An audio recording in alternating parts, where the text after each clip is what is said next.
Assalamualaikum warahmatullahi wabarakatuh. Selamat datang di channel Islam for People, Everything about Islam, Al-Quran and Hadis.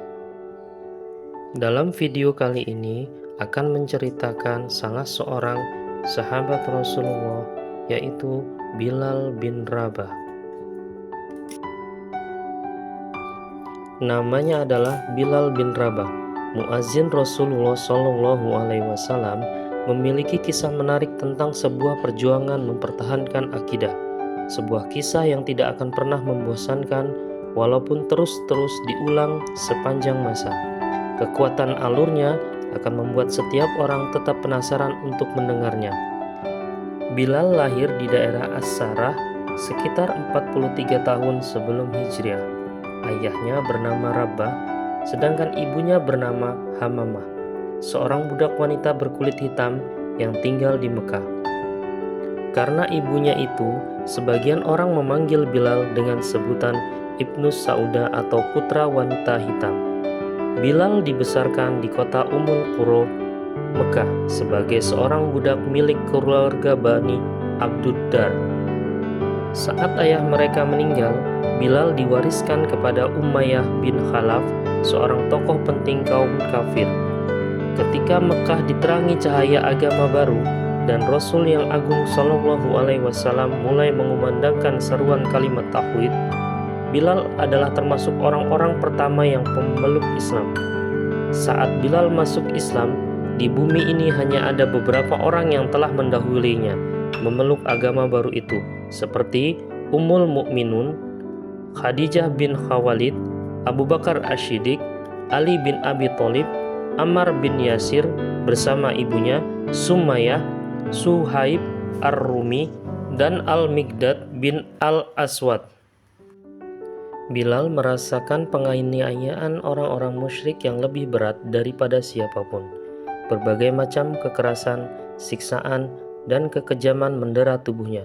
Namun ia, sebagaimana kaum muslimin yang lemah lainnya, tetap sabar menghadapi ujian di jalan Allah itu, dengan kesabaran yang jarang sanggup ditunjukkan oleh siapapun.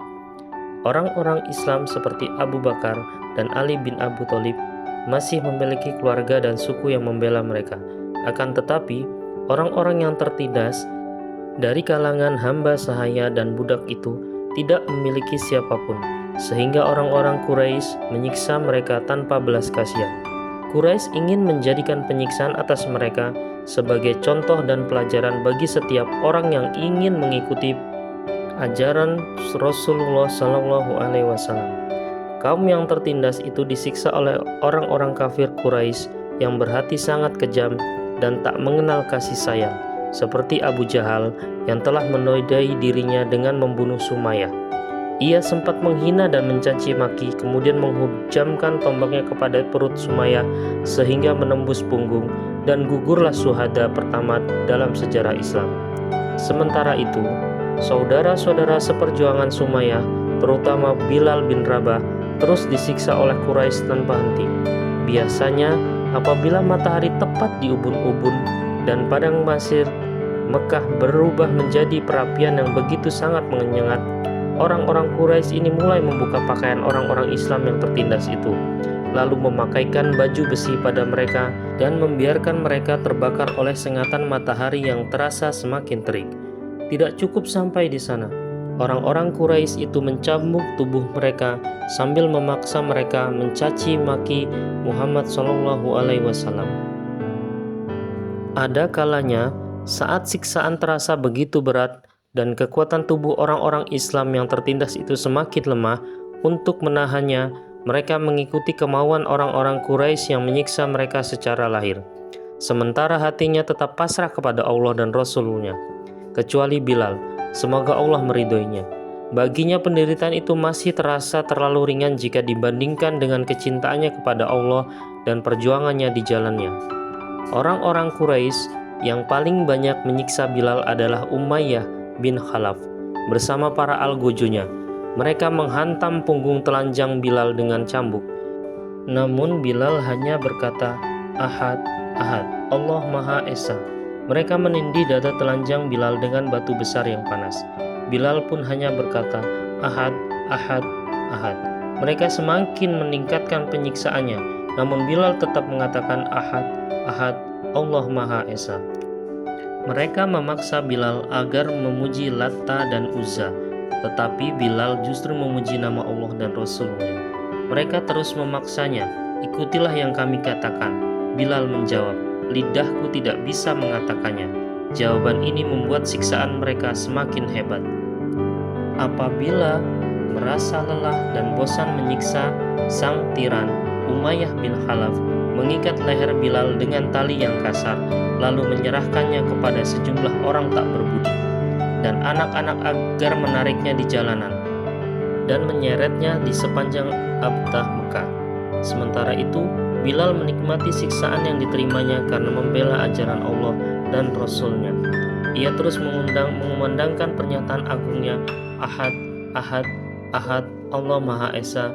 Ia terus mengulang-ulangnya tanpa merasa bosan dan lelah. Suatu ketika, Abu Bakar radhiyallahu anhu mengajukan penawaran kepada Umayyah bin Khalaf untuk membeli Bilal darinya. Umayyah menaikkan harga berlipat ganda. Ia mengira Abu Bakar tidak akan mampu membayarnya. Tapi ternyata Abu Bakar setuju, walaupun harus mengeluarkan 9 uqiyah emas. Seusai transaksi, Umayyah berkata kepada Abu Bakar, sebenarnya kalau engkau menawar sampai 1 uqiyah pun, maka aku tidak akan ragu untuk menjualnya. Abu Bakar membalas, seandainya engkau memberikan tawaran sampai 100 uqiyah pun, maka aku tidak akan ragu untuk membelinya. Ketika Abu Bakar memberitahu Rasulullah SAW bahwa ia telah membeli sekaligus menyelamatkan Bilal dari cengkraman para penyiksanya, Rasulullah SAW berkata kepada Abu Bakar, kalau begitu, biarkan aku bersekutu denganmu untuk membayarnya, wahai Abu Bakar. Asy-Siddiq radhiyallahu anhu menjawab, aku telah memerdekakannya, wahai Rasulullah. Setelah Rasulullah SAW mengizinkan sahabat-sahabatnya untuk hijrah ke Madinah, mereka segera berhijrah, termasuk Bilal radhiyallahu anhu. Setibanya di Madinah, Bilal tinggal satu rumah dengan Abu Bakar dan Amir bin Fir. Malangnya, mereka terkena penyakit demam. Apabila demamnya agak reda, Bilal melantunkan gurindam berkerinduan dengan suara yang jernih. Tidak perlu heran mengapa Bilal begitu mendambakan Mekah dan perkampungannya, merindukan lembah dan pegunungannya, karena di sanalah ia merasakan nikmatnya iman. Di sanalah ia menikmati segala bentuk siksaan untuk mendapatkan keridhaan Allah. Di sanalah ia berhasil melawan nafsu dan godaan setan. Bilal tinggal di Madinah dengan tenang dan jauh dari jangkauan orang-orang Quraisy yang kerap menyiksanya. Kini, ia mencurahkan segenap hatinya untuk menyertai Nabi sekaligus kekasihnya Muhammad SAW. Bilal selalu mengikuti Rasulullah SAW kemanapun beliau pergi, selalu bersamanya saat sholat maupun ketika pergi ke berjihad. Kebersamaannya dengan Rasulullah SAW ibarat bayangan yang tak pernah lepas dari pemiliknya. Ketika Rasulullah SAW selesai membangun Masjid Nabawi di Madinah dan menetapkan azan, maka Bilal lah yang ditunjuk sebagai orang pertama yang mengumandangkan azan atau muazin dalam sejarah Islam. Biasanya, setelah mengumandangkan azan, Bilal berdiri di depan pintu rumah Rasulullah SAW seraya berseru, Hayyalas sholat, hayyal falah. Mari melaksanakan sholat, mari meraih keuntungan. Lalu ketika Rasulullah SAW keluar dari rumah dan Bilal melihat beliau, Bilal segera melantunkan iqamat. Suatu ketika, Najasyi, Raja Habasyah, menghadiahkan 3 tombak pendek yang termasuk barang-barang paling istimewa miliknya kepada Rasulullah SAW. Rasulullah SAW mengambil 1 tombak, sementara sisanya diberikan kepada Ali bin Abi Thalib dan Umar ibnul Khattab. Tapi tidak lama kemudian, beliau memberikan tombak itu kepada Bilal. Sejak saat itu, selama Nabi hidup, Bilal selalu membawa tombak pendek itu kemana-mana. Ia membawanya dalam kesempatan 2 sholat, yaitu sholat id dan sholat istisqa, dan menancapkan di hadapan beliau saat melakukan sholat di luar masjid. Bilal menyertai Nabi SAW dalam perang Badar. Ia menyaksikan dengan mata kepalanya sendiri bagaimana Allah memenuhi janjinya dan menolong tentaranya. Ia juga melihat langsung tewasnya para pembesar Quraisy yang pernah menyiksanya dengan hebat. Ia melihat Abu Jahal dan Umayyah bin Khalaf tersungkur terkalang di tanah ditembus pedang kaum muslimin dan darahnya mengalir deras karena tusukan tombak orang-orang yang mereka siksa dahulu. Ketika Rasulullah Shallallahu Alaihi Wasallam menaklukkan kota Mekah, beliau berjalan di depan pasukan hijaunya bersama sang pengumandang panggilan langit, Bilal bin Rabah. Saat masuk ke Ka'bah, beliau hanya ditemani oleh 3 orang, yaitu Utsman bin Talha, pembawa kunci Ka'bah, Usamah bin Zaid, yang dikenal sebagai kekasih Rasulullah Shallallahu Alaihi Wasallam dan putra dari kekasihnya, dan Bilal bin Rabah, muazin Rasulullah Shallallahu Alaihi Wasallam. Sholat zuhur tiba. Ribuan orang berkumpul di sekitar Rasulullah Shallallahu Alaihi Wasallam, termasuk orang-orang Quraisy yang baru masuk Islam saat itu, baik dengan suka hati maupun terpaksa. Semuanya menyaksikan pemandangan yang agung itu pada saat-saat yang sangat bersejarah. Rasulullah Shallallahu Alaihi Wasallam memanggil Bilal bin Rabah agar naik ke atap Ka'bah untuk mengumandangkan kalimat tauhid dari sana. Bilal melaksanakan perintah Rasulullah Shallallahu Alaihi Wasallam dengan senang hati, lalu mengumandangkan azan dengan suara yang sangat bersih dan jelas. Ribuan pasang mata memandang ke arahnya. Ribuan lidah mengikuti kalimat azan yang dikumandangkannya. Tetapi di sisi lain, orang-orang yang tidak beriman dengan sepenuh hatinya tak kuasa memendam hasad di dalam dada. Mereka merasa kedengkian telah merobek-robek hati mereka. Saat azan yang dikumandangkan Bilal sampai pada kalimat Asyhadu anna Muhammadar Rasulullah, aku bersaksi bahwa Muhammad adalah utusan Allah, Juwairiyah binti Abu Jahal bergumam, sungguh Allah telah mengangkat kedudukanmu. Memang kami tetap akan sholat, tapi demi Allah kami tidak menyukai orang-orang yang telah membunuh orang-orang yang kami sayangi. Maksudnya adalah ayahnya yang tewas dalam perang Badar. Khalid bin Husaid berkata, aku bersyukur kepada Allah yang telah memuliakan ayahku dengan tidak menyaksikan peristiwa hari ini. Kebetulan ayahnya meninggal sehari sebelum Rasulullah Shallallahu Alaihi Wasallam masuk ke kota Mekah. Sementara Al-Haris bin Hisham berkata, sungguh malang nasibku, mengapa aku tidak mati saja sebelum melihat Bilal naik ke atas Ka'bah. Al-Hakam bin Abu Al-Ash, demi Allah ini musibah yang sangat besar. Seorang budak Bani Jumah bersuara di atas bangunan ini Ka'bah. Sementara Abu Sufyan yang berada dekat mereka berkata, aku tidak mengatakan apapun karena aku membuat pernyataan bahwa satu kalimat maka pasti akan sampai kepada Muhammad bin Abdullah. Bilal menjadi muazin tetap selama Rasulullah Shallallahu Alaihi Wasallam hidup. Sesaat setelah Rasulullah Shallallahu Alaihi Wasallam menghembuskan napas terakhir, waktu sholat tiba, Bilal berdiri untuk mengumandangkan azan, sementara jasad Rasulullah Shallallahu Alaihi Wasallam masih terbungkus kain kafan dan belum dikebumikan.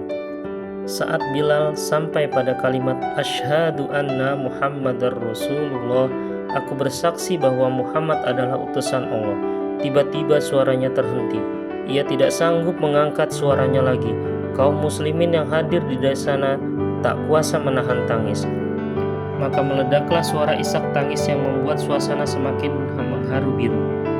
Sejak kepergian Rasulullah Shallallahu Alaihi Wasallam, Bilal hanya sanggup mengumandangkan azan selama 3 hari. Setiap sampai pada kalimat Asyhadu anna Muhammadar Rasulullah, aku bersaksi bahwa Muhammad utusan Allah, ia langsung menangis terseduh-seduh. Begitu pula kaum muslimin yang mendengarnya, larut dalam tangisan pilu. Karena hal itu, Bilal memohon kepada Abu Bakar yang menggantikan posisi Rasulullah Shallallahu Alaihi Wasallam sebagai pemimpin agar diperkenankan tidak mengumandangkan azan lagi karena tidak sanggup melakukannya. Selain itu, Bilal juga meminta izin kepadanya untuk keluar dari kota Madinah dengan alasan berjihad di jalan Allah dan ikut berperang di wilayah Syam. Awalnya Asy-Syiddiq merasa ragu untuk mengabulkan permohonan Bilal, sekaligus mengizinkan keluar dari kota Madinah. Namun Bilal mendesaknya seraya berkata, jika dulu engkau membeliku untuk kepentingan dirimu sendiri, maka engkau berhak menahanku. Jika engkau telah memerdekakanku karena Allah, maka biarkanlah aku bebas menuju kepadanya." Abu Bakar menjawab, "Demi Allah, aku benar-benar membelimu untuk Allah, dan aku memerdekakanmu juga karena Allah." Bilal menyahut, "Kalau begitu, aku tidak akan pernah mengumandangkan azan untuk siapapun setelah Rasulullah SAW wafat." Abu Bakar menjawab, "Baiklah, aku mengabulkannya." Bilal pergi meninggalkan Madinah bersama pasukan pertama yang dikirim oleh Abu Bakar. Ia tinggal di daerah Daraya yang terletak tidak jauh dari kota Damaskus. Bilal benar-benar tidak mau mengumandangkan azan hingga kedatangan Umar ibnul Khattab ke wilayah Syam, yang kembali bertemu dengan Bilal radhiyallahu anhu setelah perpisahan yang cukup lama. Umar sangat merindukan pertemuan dengan Bilal dan menaruh rasa hormat begitu besar kepadanya, sehingga jika ada yang menyebut-nyebut nama Abu Bakar Asy-Siddiq di depannya, maka Umar segera menimpali, yang artinya Abu Bakar adalah Tuan dan kita telah memerdekakan Tuan kita, maksudnya Bilal. Dalam kesempatan pertemuan tersebut, sejumlah sahabat mendesak Bilal agar mau mengumandangkan azan di depan Al-Faruq Umar ibnul Khattab. Ketika suara Bilal yang nyaring itu kembali terdengar mengumandangkan azan, Umar tidak sanggup menahan tangisnya, maka ia pun menangis terseduh-seduh, yang kemudian diikuti oleh seluruh sahabat yang hadir hingga janggut mereka basah dengan air mata. Suara Bilal membangkitkan segenap kerinduan mereka kepada masa-masa kehidupan yang dilewati di Madinah bersama Rasulullah SAW. Bilal, pengumandang seruan langit itu, tetap tinggal di Damaskus hingga wafat. Demikianlah kisah perjuangan Bilal bin Rabah. Semoga bermanfaat. Jangan lupa like, komen, share, dan subscribe. Wassalamualaikum warahmatullahi wabarakatuh.